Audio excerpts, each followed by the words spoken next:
নতুন সরকার দায়িত্ব নেওয়ার পর থেকে বিসিবি পরিচালকদের মাঝে দেখা যাচ্ছে অস্থিরতা।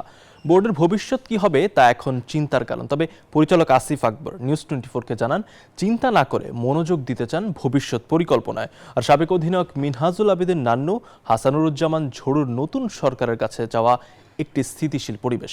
শুভদেব নাথের রিপোর্ট। সাবেক সভাপতি ফারুক আহমেদ প্রেস বক্সে একদিন মজা করেই বলছিলেন, বিসিবি সভাপতি পদে লম্বা সময়ের জন্য থাকা কঠিন। সেটি তার থেকে ভালো কেই বা বলতে পারবেন, কারণ স্বল্প সময়ের জন্য সভাপতির পদে থাকার সুযোগ হয়েছে তার। এখন তার খানিকটা টের পাচ্ছেন আমিনুল ইসলাম বুলবুল। নানা ঘটনায় বোর্ডে এখনো চলছে অস্থিরতা। বুলবুল ছুটিতে যাওয়ায় আলোচনায় তিনি দেশে ফিরবেন কিনা। যুক্তরাষ্ট্রের এক নম্বর জিম চেইন গোল্ড জিম এখন আবারও বাংলাদেশে। বসুন্ধরা আবাসিক এলাকা ও বসুন্ধরা সিটি শপিং মলে। বিসিবি পরিচালক আসিফ আকবর সে বিষয় নিয়ে চিন্তা করতে নারাজ। তারা কাজ করে যেতে চান তাদের মতো করে। তবে আগামী দিনগুলোতে বিসিবির কিভাবে চলা উচিত সে বিষয়েও কথা বললেন। এখানে মন্ত্রী বা কারো যাওয়া আসা মুখ্য না, মুখ্য হচ্ছে বাংলাদেশ ক্রিকেট স্ট্রাকচারটা কতটুকু কাজ করছে এবং আমরা কতটুকু পারফর্ম করছি, এবং সেটার কারণে বাংলাদেশ ক্রিকেট কতটুকু লাভবান হচ্ছে সেটা দেখার বিষয়। আমরা শুধু ক্রিকেট নিয়ে কাজ করছি না, আমরা বড় ফেডারেশন হিসেবে, বড় সংস্থা হিসেবে আমরা হকি, ফুটবল সহ অন্যান্য খেলাধুলার দিকে মনোযোগ দিচ্ছি।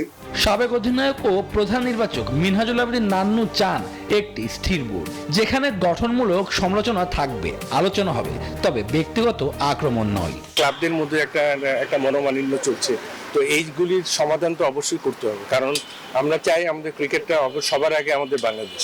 জাতীয় দলের সাবেক ক্রিকেটার হাসানুজ্জামান ঝড়ুর আছে ক্রিকেট বোর্ড নিয়ে নতুন সরকারের কাছে কিছু চাওয়া। বিসিবির অস্থিরতা বা দেশীয় অস্থিরতা, আমি এইগুলোতে খুব একটা বেশি চিন্তিত না। ক্রিকেটের জন্য যেটা বলি, ক্রিকেট মানে ক্রীড়ামন্ত্রী বলেন, বিসিবি প্রেসিডেন্ট বলেন, ক্রিকেট বলেন, যেহেতু আমি ক্রিকেটার, আমি ফুটবলার, আমি হকি প্লেয়ার, স্পোর্টসের জন্য সঠিক মানুষ দরকার। স্পোর্টসের কিন্তু কোনো রাজনীতি নাই।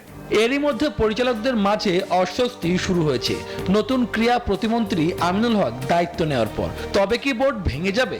কারণ আমিনুল হকও এই বোর্ডকে একাধিকবার অবৈধ বলেছেন, যদিও তাদের সঙ্গে এবার বসতে চান তিনি।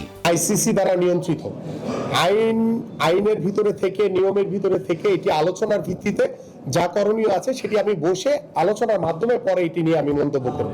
শুভদেব নাথ, নিউজ 24, ঢাকা।